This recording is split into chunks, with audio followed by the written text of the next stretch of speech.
Ethan Voss never planned to become part of the Bitterroot's darkest secret. He thought he was just clearing storm damage when his boot slipped on a slab of metal buried under the roots.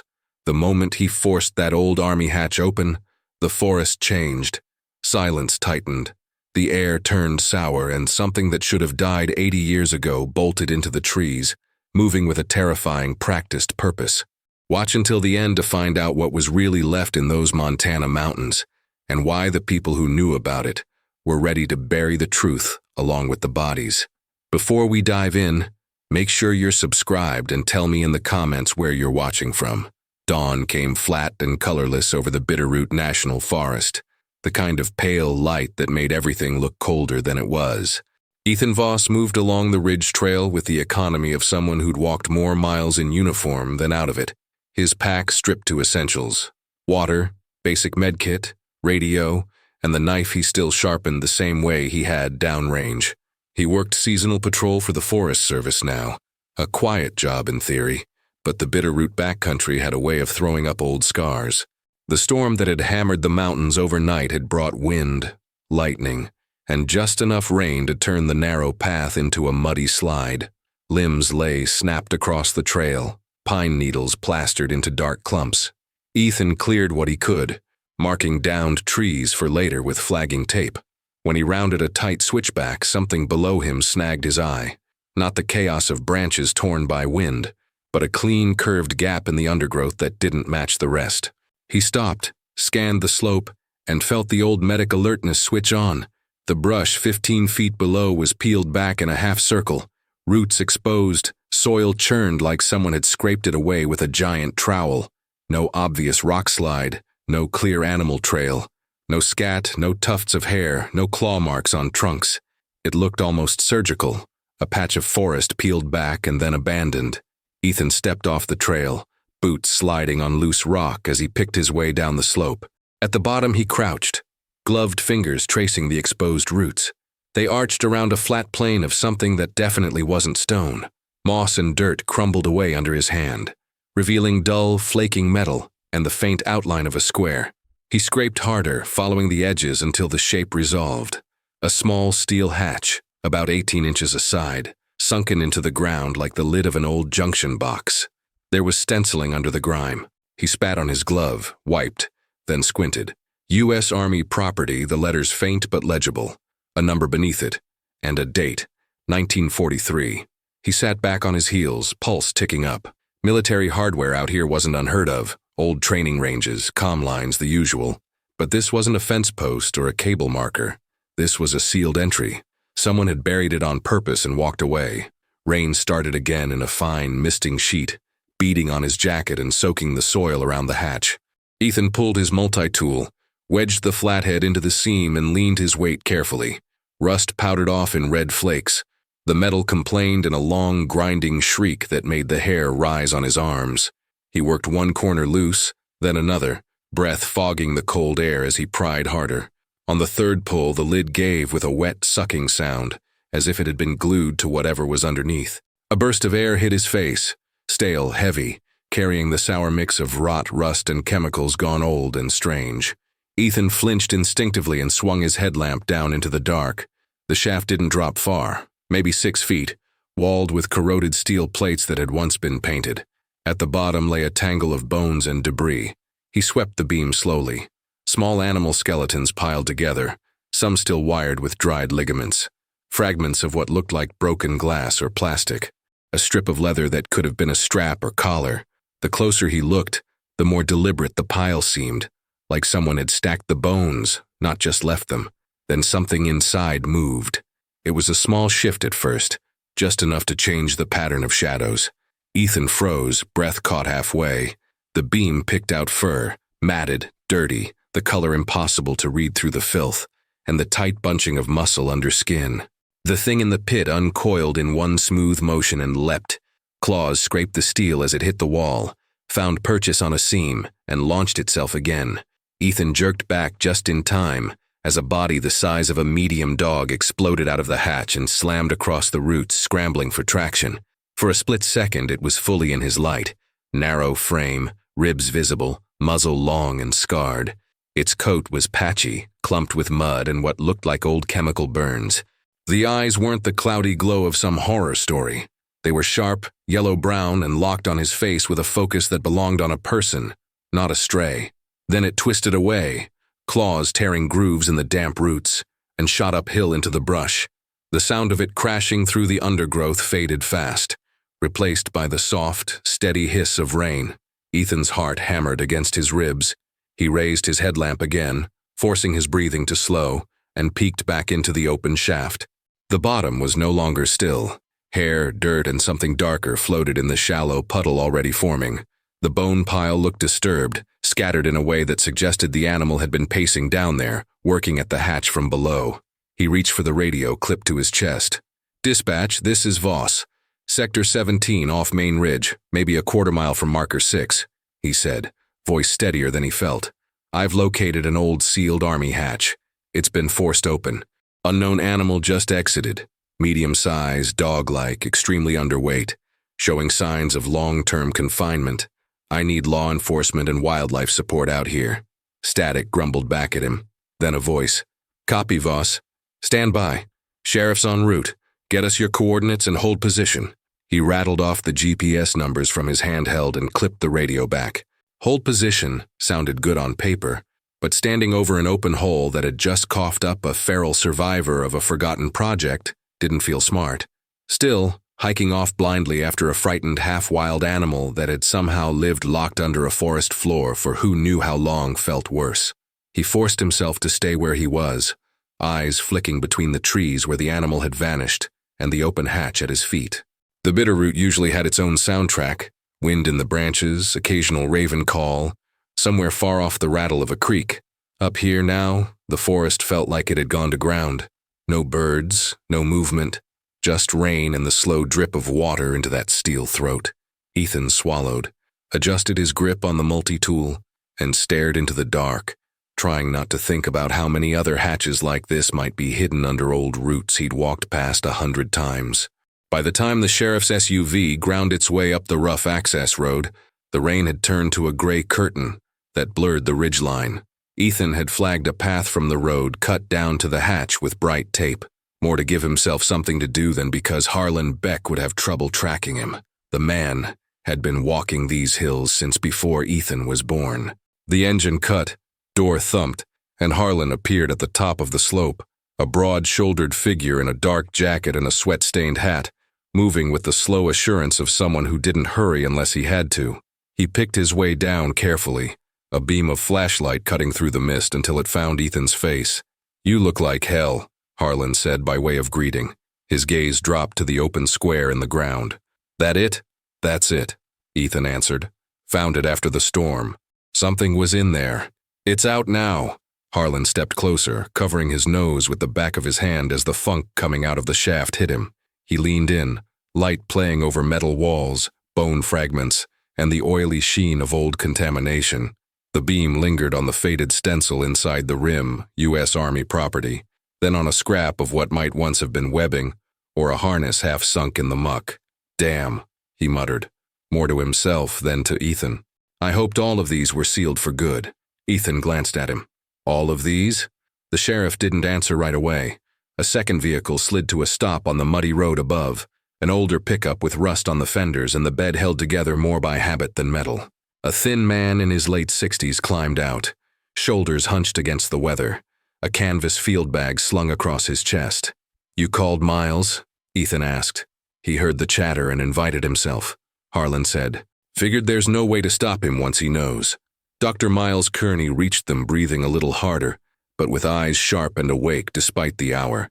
He had the look of someone who'd long since traded clinic halls for dirt floors and field calls, boots scarred, hands calloused, and a permanent smell of antiseptic and tobacco clinging to his clothes. "Let me see it," Miles said without preamble. He peered into the hatch, then dropped to one knee with a soft grunt. From his bag he pulled a flashlight, a small camera, and a pair of rubber gloves. He snapped the gloves on, then carefully reached in with a long pair of forceps to lift a strip of material from the edge. "Canvas," he said, turning it. "Old. Treated. That's a harness strap, not a random rag. You see the stitching?" Ethan did. Tight. Standardized. the way government gear tended to be. Miles let the strap fall back, then pointed with the light at the bone pile. That's not random either. You see how the ribs are stacked? That's a nest. I've seen wolves and feral dogs pile bones to make a sort of bedding when they don't have anything else. If this thing has been trapped in here a long time, it used what it had. Ethan kept his voice neutral. You think it was part of some experiment? Miles didn't answer immediately. He turned his head toward Harlan instead. You read the old contracts, same as I did. Your grandfather signed them. Harlan's jaw flexed, a tiny movement that said more than words. Rain collected on the brim of his hat, then slid off in steady drips. Back in the 40s, Miles went on, there were field projects scattered all over places like this. Chemical agents, endurance trials, animal testing. The papers that finally got declassified didn't name this forest, but the timelines and the descriptions line up too well to ignore. Dogs were a favorite subject. Easy to train, easy to dispose of, out of sight, out of mind. Ethan looked from one man to the other. And you didn't think to mention any of this when you sent me out here alone? We thought the last of them were sealed and dead decades ago, Harlan said, tone flat. We didn't expect one of the lids to get ripped loose by a storm and a bored ranger with a pry bar. That thing wasn't dead, Ethan said. It was fast. It knew how to get out the second it had daylight. Miles straightened up slowly, his knees popping. How did it move? He asked. Staggering, confused, or like it had done this before? Like it was running a route, Ethan said, thinking back to that blur of motion, the way it had used the walls to climb. It didn't hesitate, knew exactly where the rim was, hit the roots, then went straight for cover. Miles nodded to himself. Then it's been working that hatch from the inside for a long time, learning it, waiting. The word lodged in the air like a splinter. Up on the road, another engine rolled in. A Forest Service truck bringing 2 deputies with radios and fluorescent tape. Harlan turned to wave them down, voice shifting automatically into command mode as he laid out perimeters and instructions. Mark the area. No one touches the hatch without gloves. No one goes alone. Ethan stepped aside, giving them space, but his attention stayed on the older man by the shaft. Miles was taking photographs, jotting notes in a small, rain-spotted notebook, and humming under his breath. It wasn't the tune that bothered Ethan. It was the familiarity in Miles's movements. The vet didn't look surprised to see a hatch. He looked resigned. You've seen one of these open before, Ethan said quietly when Harlan moved up toward the road to talk on his radio. Miles didn't pretend otherwise. In the 70s, he said, higher up the drainage. Half collapsed, flooded out. Found 3 dog carcasses down inside, wired with old monitoring leads. Tags dissolved, but the gear was Army. I filed reports. Got silence back. Why keep it quiet? Miles gave him a sideways look. You ever seen what happens around here when word gets out about something people don't understand? Half the county wants to shoot it, the other half wants to turn it into a ghost story and sell t-shirts. Meanwhile, the ones who actually know what happened lawyer up and vanish. Ethan thought of the creature's eyes, sharp even in its half-starved state, and the way it had picked the simplest escape route without losing a second. This wasn't a ghost, he said. It was a dog that survived something it shouldn't have. Maybe not just a dog, Miles said quietly, but yeah, flesh and blood, which means it can bleed, it can eat, it can breed, and it can panic. If it's been down there since those projects shut down, we've got a feral survivor with a completely warped sense of what normal is. It doesn't have to be supernatural to be dangerous. The deputies reached them, breath clouding, boots slick with mud. One started stringing tape around the hatch while the other raised a camera. Harlan clomped back down the slope, face set. Fish and Wildlife is on standby, he said. We're calling this a hazardous wildlife incident. No details on the line. Last thing we need is a blogger with a drone. What's the plan? Ethan asked. Short term, we sweep the area for sign, Harlan said. You, me, and Tyler on foot. Miles runs point on what we might be looking at.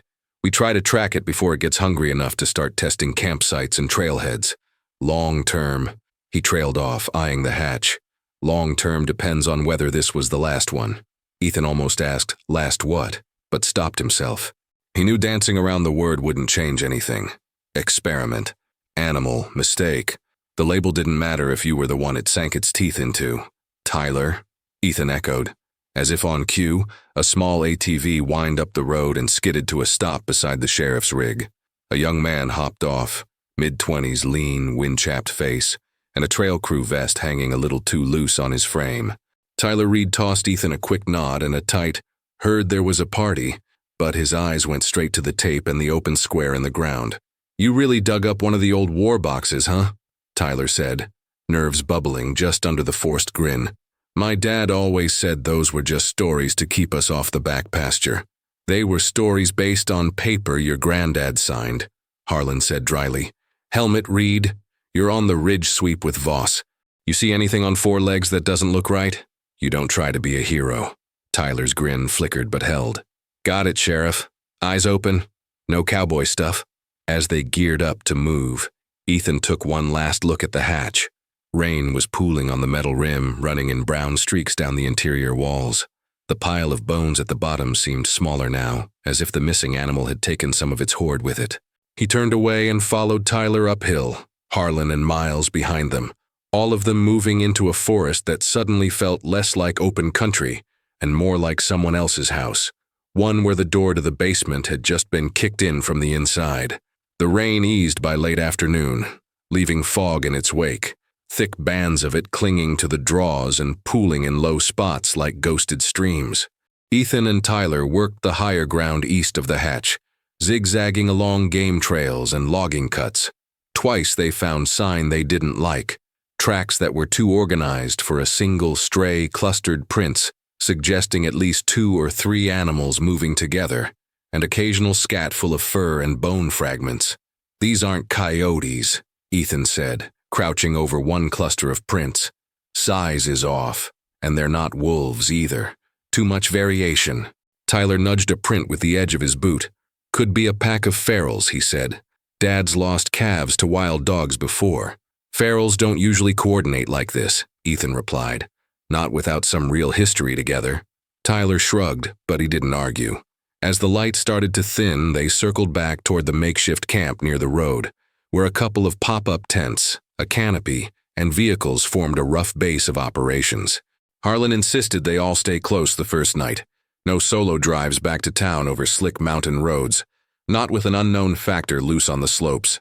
Night came in layers, color draining from the trees, ridges dissolving into silhouettes, the fog brightening briefly as their lanterns and truck beams cut through it, then sagging back into place. The hatch sat under a tarp now, weighed down with rocks, but everyone kept glancing in its direction just the same. They ate from tins and thermoses, a quiet, utilitarian meal. Tyler tried to fill the silence with small talk about trail maintenance, elk sightings, and a drunk fisherman he'd had to haul out the week before. Miles scribbled in his notebook, occasionally asking Ethan to repeat details about the animal's movement, posture, the way it had looked at him. "Eyes like that don't come from nothing," Miles said once. "Somebody trained that line to focus on people." "That was 80 years ago," Ethan said. "Whatever training they had would have broken by now." "Instinct can carry a lot of old habits," Miles replied, "especially if survival depends on it." The radio stayed on low, set to the same channel.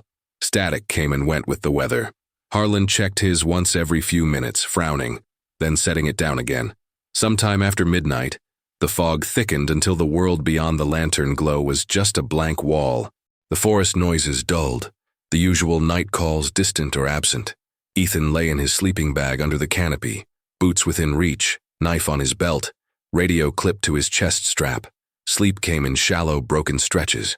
The scream cut through everything, high, raw, and very human. It burst out of the fog uphill, cracked once into a garble of words, then broke off. Ethan was already moving before he was fully awake, boots slamming on, hand slapping for the radio. "Reed!" Harlan's voice barked over the channel at the same moment Ethan bolted out from under the canopy. Static flooded the line, followed by a flurry of distorted sound, branches snapping, panting breaths, something like a throat-choked sob. Then nothing but the low, continuous hiss of interference. "Tyler, respond." Harlan again, sharper now. "Reed, key your mic twice if you can't talk." No clicks, no voice. Ethan grabbed his rifle from the truck rack, slammed a magazine home by feel, and clipped his headlamp on as he started up the slope without waiting for orders. Behind him, Harlan cursed once, hard, then shouted to the deputies to stay on the vehicles as he pounded after Ethan. Miles called something about not charging blind, but the words blurred into the rest of the noise. The fog made distance treacherous. What felt like 50 yards could be 10 or 100. Ethan ran blind by memory and instinct, following the faint impression of the path they'd used earlier and the orientation of the ridge under his feet. His lamp beam sliced a narrow tunnel through the gray tree trunks, jumping out at him in sudden, close-up flashes. "Tyler," he shouted. "Call out if you can hear me." No answer, just the ragged sound of his own breathing and the thunder of his heartbeat in his ears. The ground flattened under his boots just as the shape of a tent materialized in front of him. A small solo shelter pitched under a pair of firs, now half collapsed, one corner staked, the others sagging. Gear was scattered in a rough arc around it. A mess kit, a water bottle, a jacket. No blood, no sign of a struggle beyond the chaos of the camp itself. "Voss." Harlan's voice closed in behind him. A beam joined his, washing the scene in harsh white. Ethan spotted Tyler's handheld radio and the needles still on, its indicator light glowing weakly. He picked it up, pressed the transmit button, and heard nothing but his own breath echo back. "Boots," Harlan said quietly. Two of them lay a few feet from the tent, laces still tied, heels pointed different directions as if they'd been yanked off in motion. "Who runs out of their boots?" Ethan said. "Someone who thinks whatever's at the door is worse than the ground," Harlan replied grimly. They fanned out in a quick practiced arc, lamps cutting through the fog. 10 yards beyond the tent, Ethan caught the impression of bare footprints in the damp needles, the toe marks deeper than the heels. Tyler had run downhill at first, then veered sharply right toward a narrow draw choked with brush.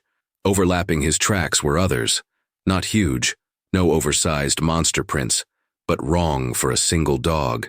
Several animals, close together, their pad marks blurring into one another. The pattern hugged the sides of the draw, matching Tyler step for step. "Pack behavior," Ethan said. "Flanking," Harlan agreed. They didn't just rush him, they steered him. The realization settled heavier than the night had. Ethan raised his radio. "Camp, this is Voss. We've got a missing man, probable contact with multiple canines. No blood at the tent.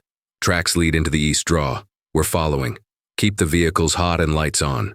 The reply came faint and crackly, but clear enough. Acknowledgement, then the terse question no one wanted to voice. "Do you hear any more screaming?" He didn't. He and Harlan followed the tracks into the draw, the brush clawing at their sleeves, the fog closing in behind them. Every snapped twig sounded too loud.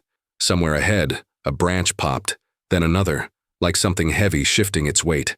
Ethan slowed, raising his rifle, light fixed on the narrow tunnel of path in front of them. He forced his breath quiet, listening. For a moment there was nothing. Then, from somewhere in the fog ahead, very soft and very wrong, came a sound that didn't belong to either of them. A short, breathy whine. It wasn't quite a bark, not quite a human cry. It sat somewhere in between, like a mimicry that had never been properly taught. Harlan's hand landed briefly on Ethan's shoulder, grounding him. "We keep moving," the sheriff said under his breath.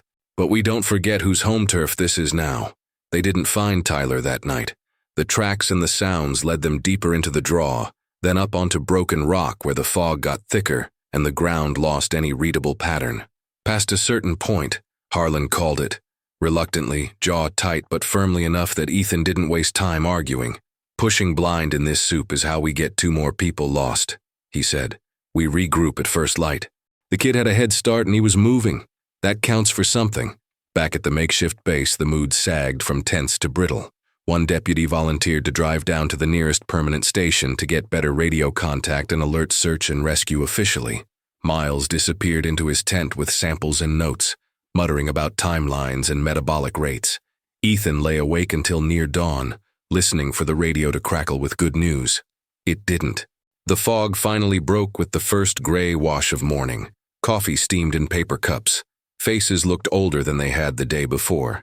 Harlan disappeared into his SUV for a while, then came back with something wrapped in a plastic bag that had the stiff, handled weight of a thing someone didn't want others to stumble across in an attic. He waited until Ethan had finished a swallow of coffee, then nodded toward one of the folding chairs under the canopy.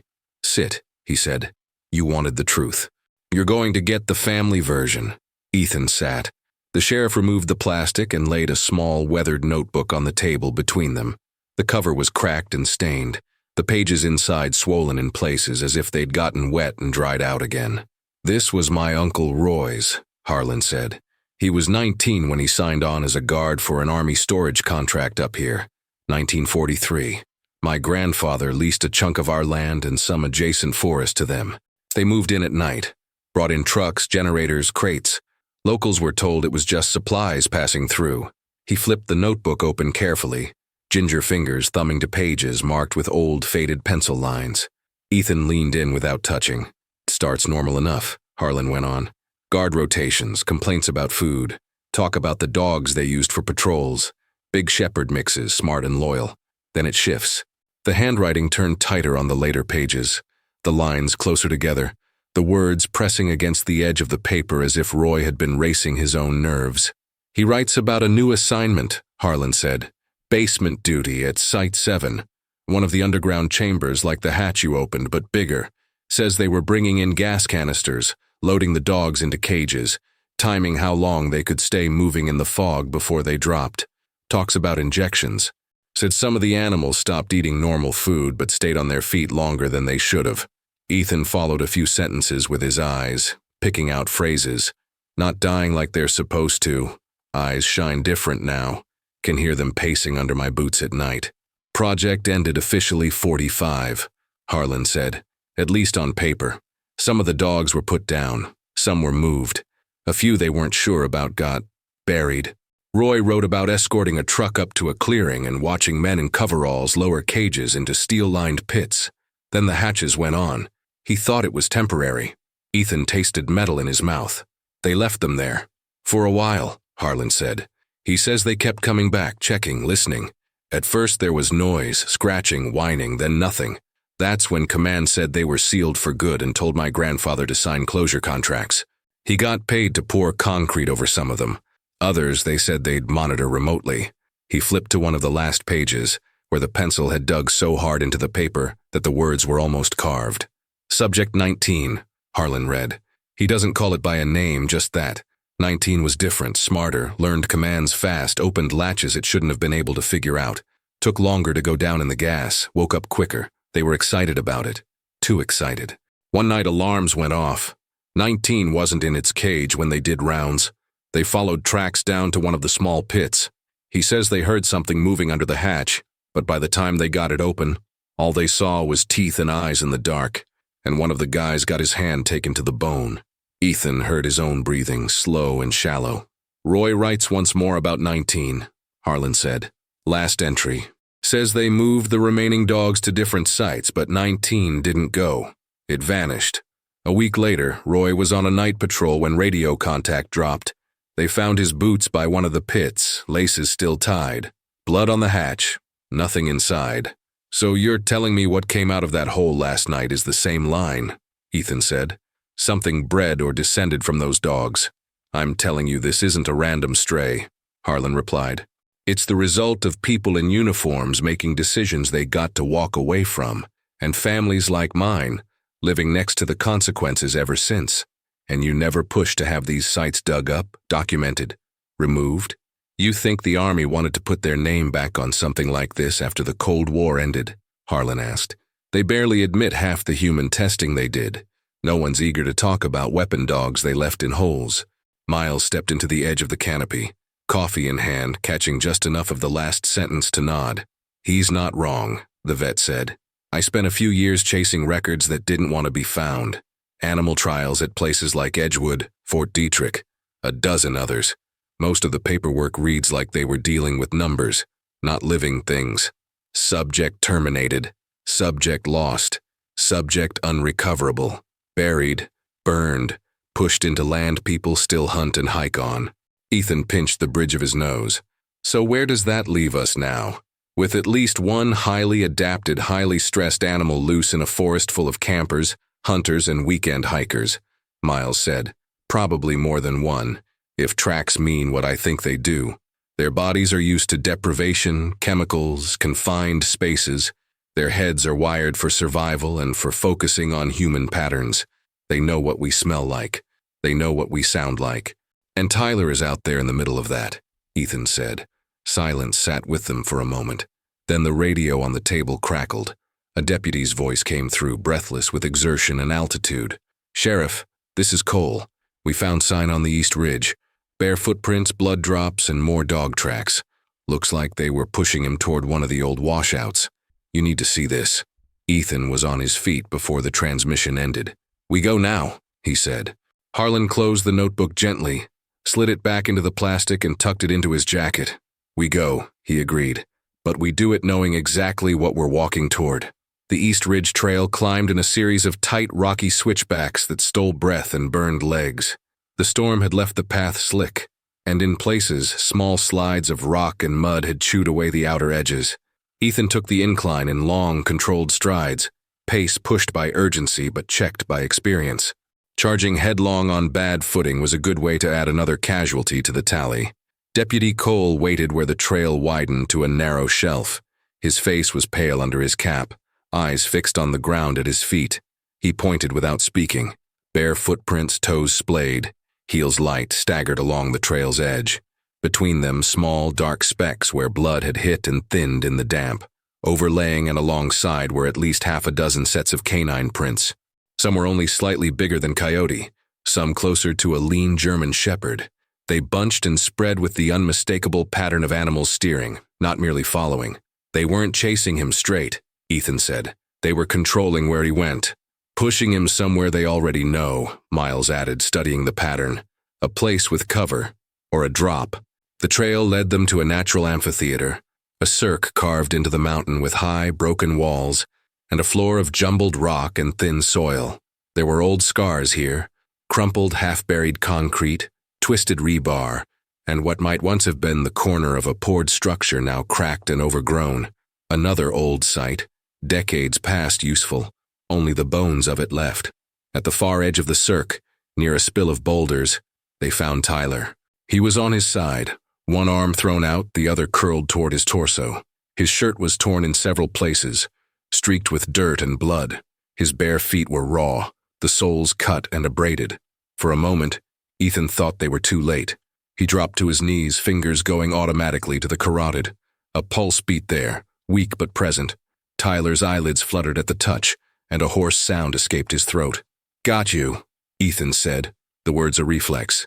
"You're not done yet." He called out vitals to Miles, who slid in with gauze and saline. The worst of the visible damage was along Tyler's flank. Parallel slashes, deep enough to be serious but not immediately fatal. Defensive wounds striped his forearms where he'd tried to fend teeth away. No massive arterial bleeds, no obvious broken neck or back.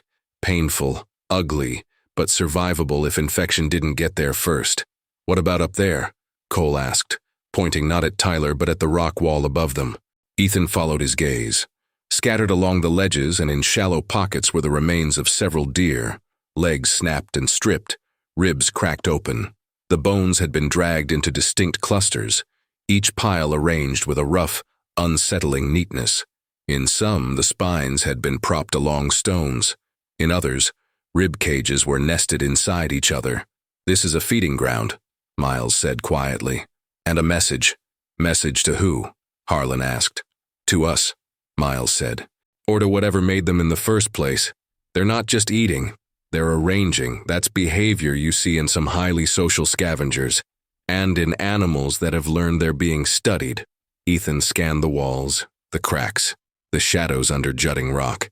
His skin prickled with the sense of being watched. "Where are they now?" he asked. "Close," Miles said. "They don't drag prey into their living room and then leave it unattended." As if on cue, a low sound rolled across the cirque. Not a full-throated howl, shorter, hoarser, like a cough forced into a call. Then another, from somewhere off to the right. A third, farther up the wall. Shapes shifted on the rock. At first they were just smudges of color against gray stone. Then his eyes adjusted, and the pack came into focus.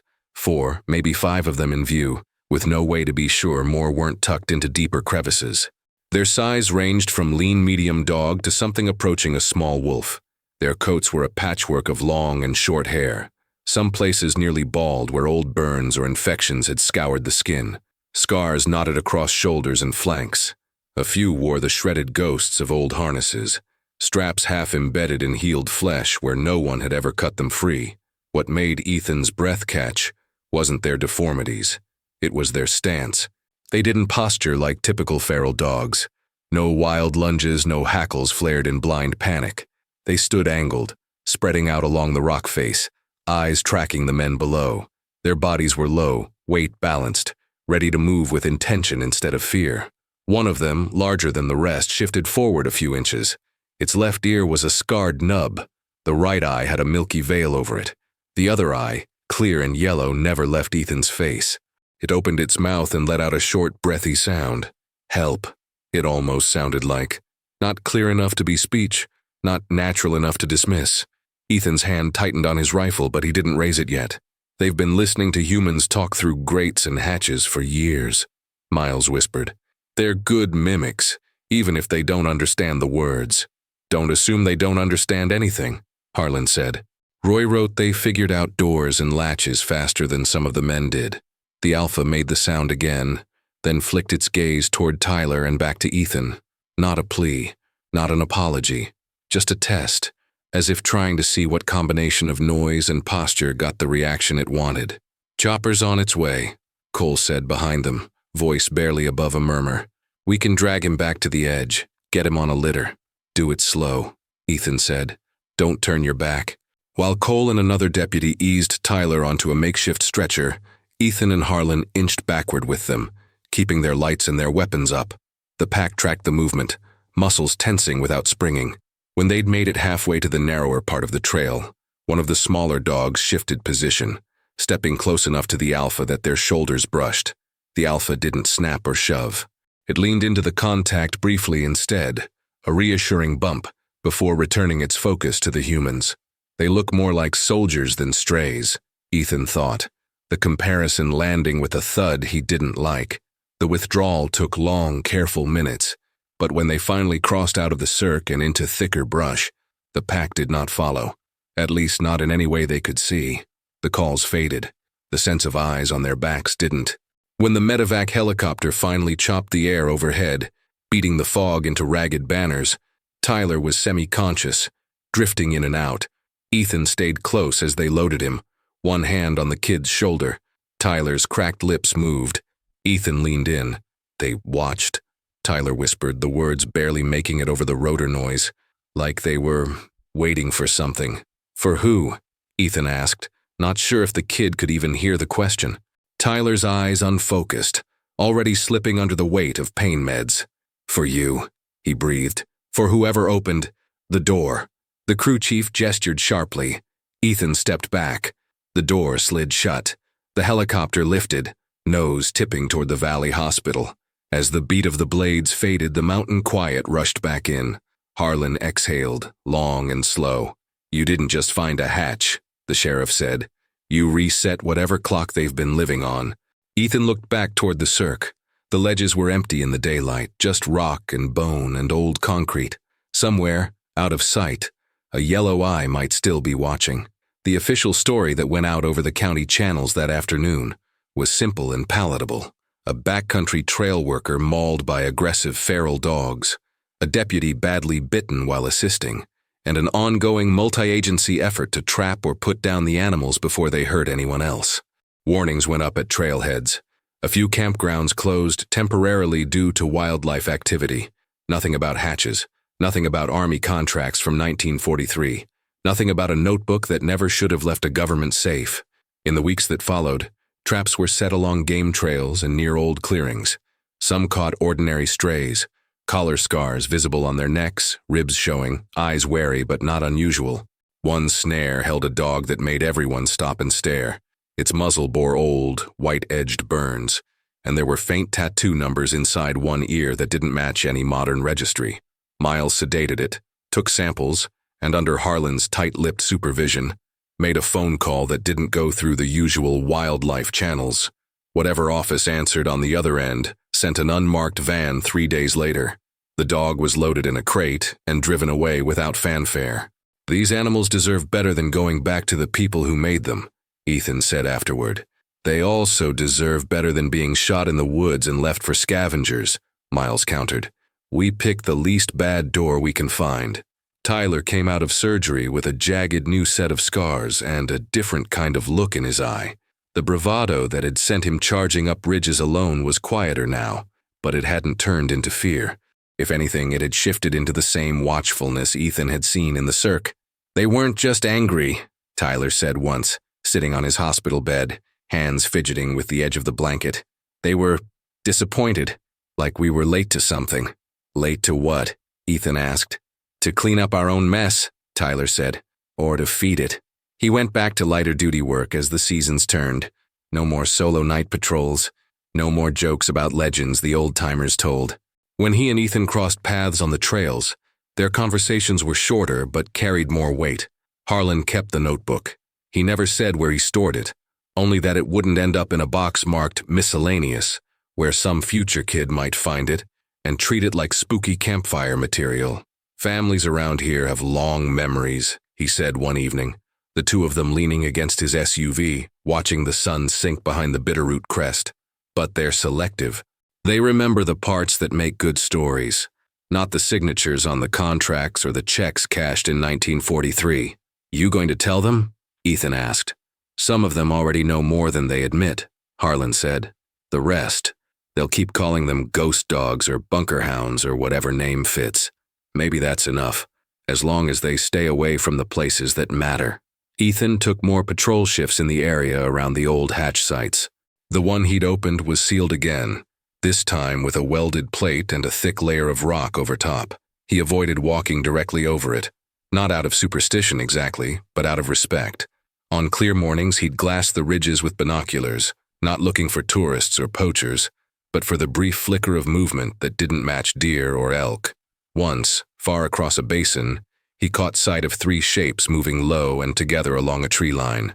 They stopped at the edge of a meadow, lifted their heads as one, and seemed to turn in his direction, though there was no way they could have seen him at that distance. They held there for a few heartbeats, then slipped back into the timber. Miles's final report, printed, signed, and filed in a folder that lived in Harlan's locked desk, didn't use words like monster or abomination. It spoke of long-term survivorship in controlled confinement, behavioral adaptation to human-driven environments, and ethical failures in mid-century military research. It noted evidence of human influence in their mimicry and organization, but stopped short of calling them anything but dogs. "Not monsters," Miles had written in his own private copy. Mirror.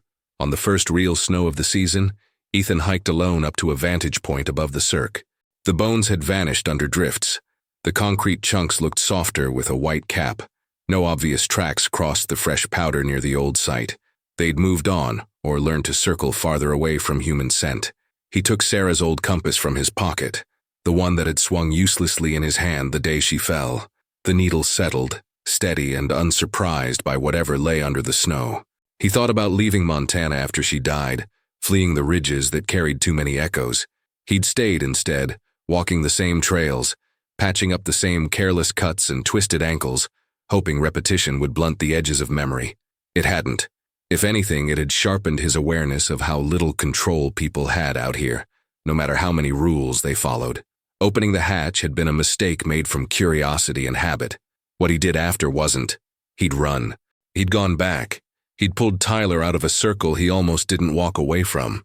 That didn't erase the damage done in 1943 or the 80 years that followed, but it did mark a line between leaving things buried because it was convenient and facing them because it was right. As he turned back toward the trailhead, a sound drifted up faintly through the trees, not the clear call of a wolf or the rough bark of a farm dog. A short, broken whine, pitched low, carried by wind. It came once, then stopped. Ethan paused, listening. Nothing followed. No crashing underbrush, no chorus of voices. Just the creak of snow on branches and the distant grind of a plow on the valley road. He exhaled, long and even, and kept walking.